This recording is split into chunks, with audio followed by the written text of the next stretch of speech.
Welcome to Influential Entrepreneurs, bringing you interviews with elite business leaders and experts, sharing tips and strategies for elevating your business to the next level. Here's your host, Mike Saunders. Hello and welcome to this episode of Influential Entrepreneurs. This is Mike Saunders, the Authority Positioning Coach. Today we have back with us Rhett Chambers, who's the founder of Rhett Chambers Financial Services, and we'll be talking about buy-sell agreement strategies. Rhett, welcome back to the program.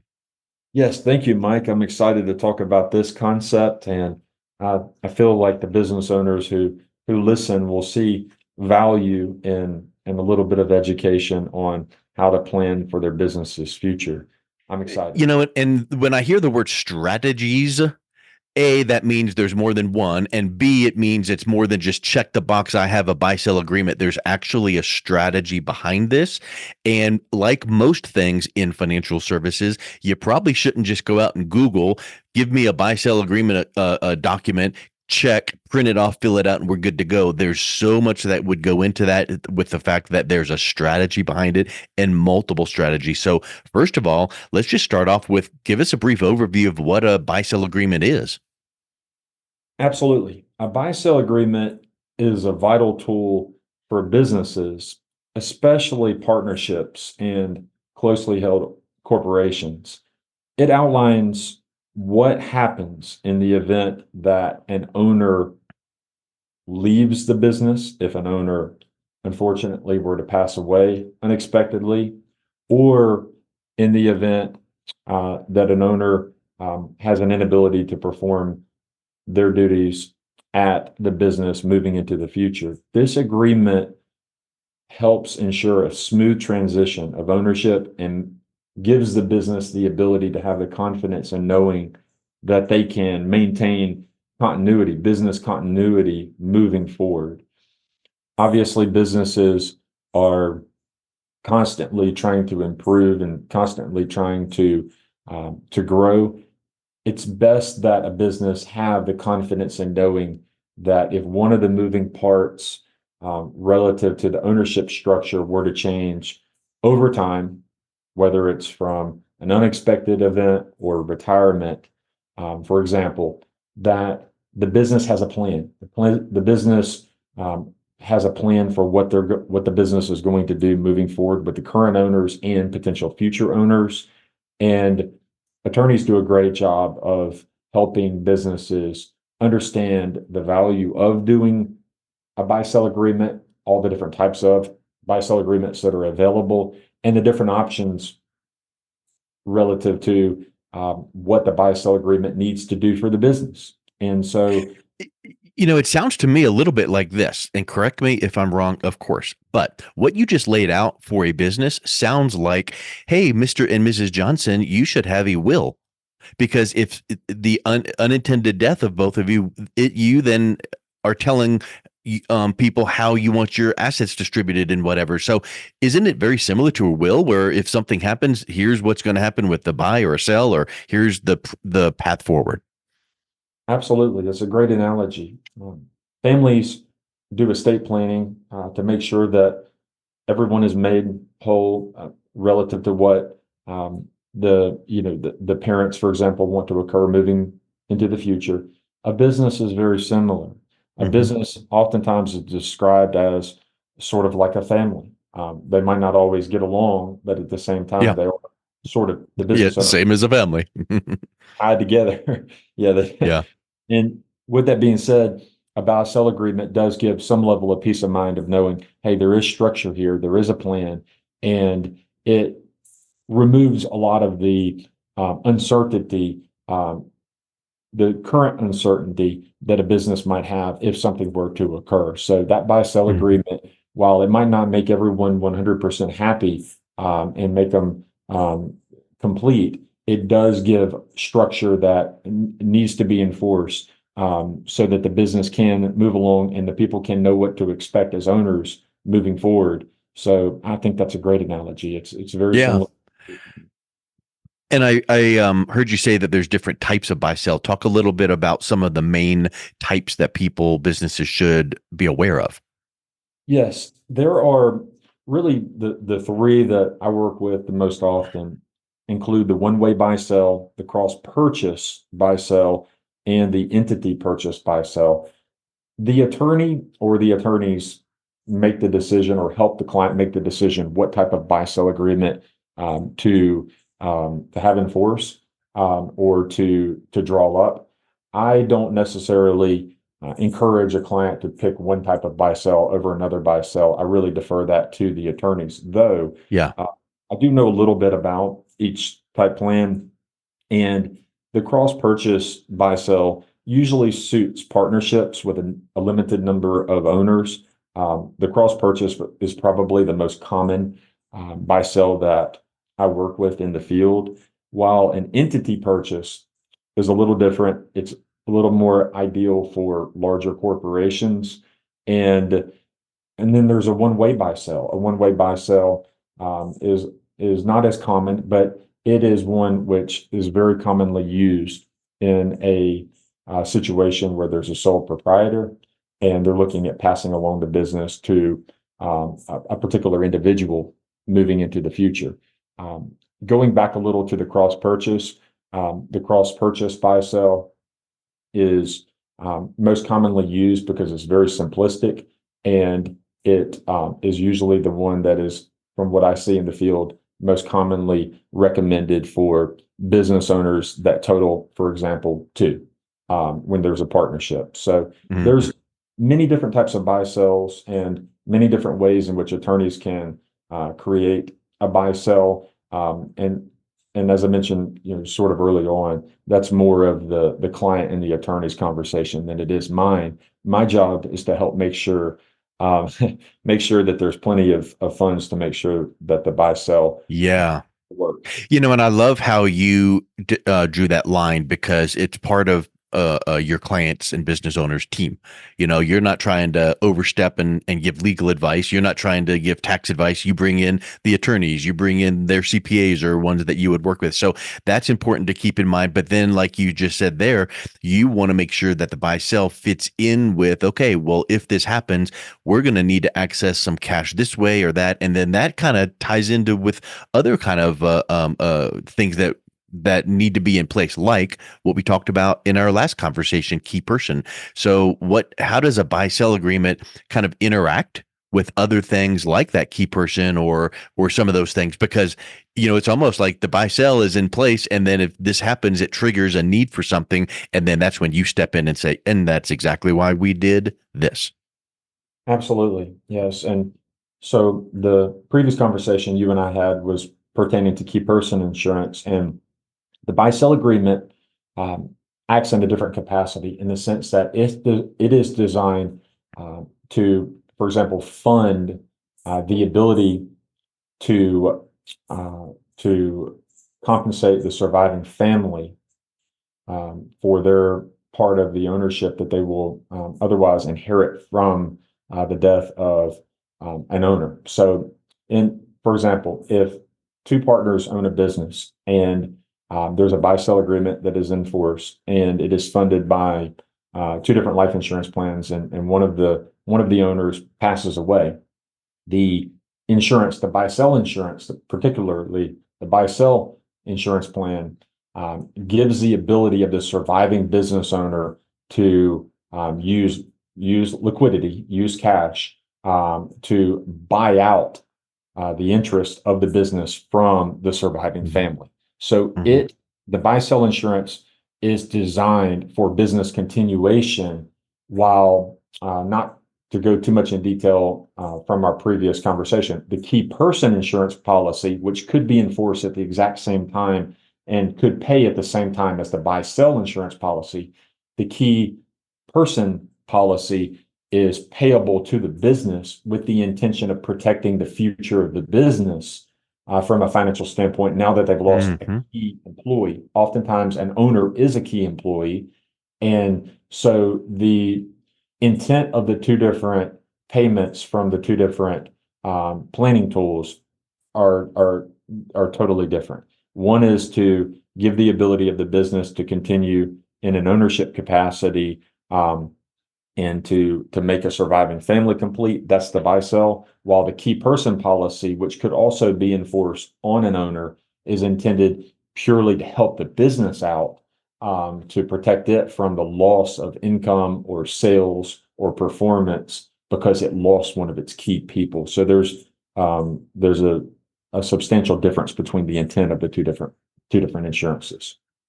Yeah. And I'm glad you brought that up because there's never a templated cookie cutter approach. Oh, you're a business, you need to buy, sell. Here's the document, fill it out. Thank you. It's all based on what they need and that intent. So I'm also certain that you could probably talk for hours on end on seeing, like buy sell agreements that were set up the wrong way.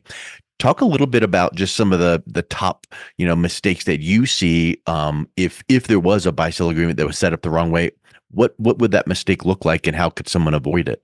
Yeah, it's a terrific question, and it's very common. So many of the successful businesses are successful because two partners have gotten along, they've done well, each has their own talents and their own ability, and they've grown the business over the years or decades, and they have not reviewed with their CPA and or their attorney exactly what the value of the business is now. As the business grows, naturally, the value of the business appreciates, sometimes in a dramatic capacity, and an occasional review of, hey, here's what the value of the business is today versus what it was 6 years ago or 12 years ago is really important. And the buy-sell agreement needs to be amended. It needs to be updated. And they can only accomplish that through communication with the CPA and with their attorneys. Along with that need to review the value of the business and review the buy-sell agreement, funding needs to be up to date. So, if the business has grown from a value of, let's say, $500,000 to many millions of dollars, obviously the life insurance plans that were put in force 12 years ago with the intent of protecting the future of a business that was worth $500,000 are going to be extremely inferior relative to what the need is now. So there's constantly a need to look at, hey, are we funding this from a quantity standpoint at the level that we need to fund it at? And you'll see in the field where buy-sell agreements have not been updated by the owners of the business with their communication with their CPA and their attorney. And then even if they have been updated relative to the current or nearly current value of the business, they haven't been updated on the insurance side. So the funding of the buy-sell is insufficient. And unfortunately, if there's an event that occurs where there's a loss of an owner,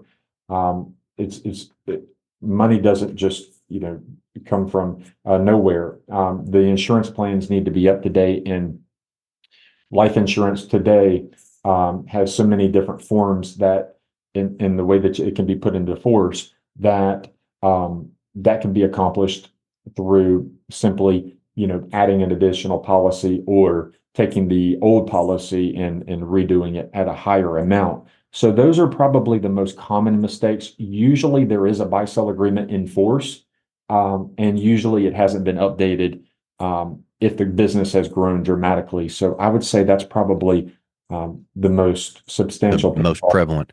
Mhm. And that brings up a question to me, hearing that the buy-sell and the key person that we've talked about before, how often should they be reviewed for possible update? My recommendation is that we do an annual review on the insurance planning because oftentimes clients will have personal insurance with me. If it's a business, it'll have buy-sell and key person as well. Now, on the visits with the attorney, I would recommend every 3 or 4 years minimum, especially if the business is growing in a dramatic capacity, that there be a review with the attorney. And obviously that is going to incur costs for the business because interaction with a professional, with an attorney could generate billable hours, but at the same time, it's a minuscule cost in comparison to an unfortunate loss of a business owner, and whether it be hundreds of thousands of dollars of insufficient planning or higher, that's very difficult to swallow if you're a surviving business owner, knowing, hey, look, this family deserves more than what they're going to get through the funding of the buy sell. We may be in discussion for alternative methods to make them whole. And I don't think any surviving business owner wants to go down that street. That it would be best if they had plenty of sufficient insurance planning in force to make sure that the true value of the business is protected, so that they can move forward with running the business in the best way possible.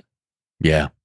100%. Well, let's wrap up with this. I always like to say, okay, all of these benefits and strategies and thoughts, let's polish it up into like an example. Can you think of an example of where a well-structured buy-sell agreement really benefited a business that you had worked with before during that transition? Yes. So the one that stands out is a partnership in a construction business, and the two owners had a dramatic discrepancy in age.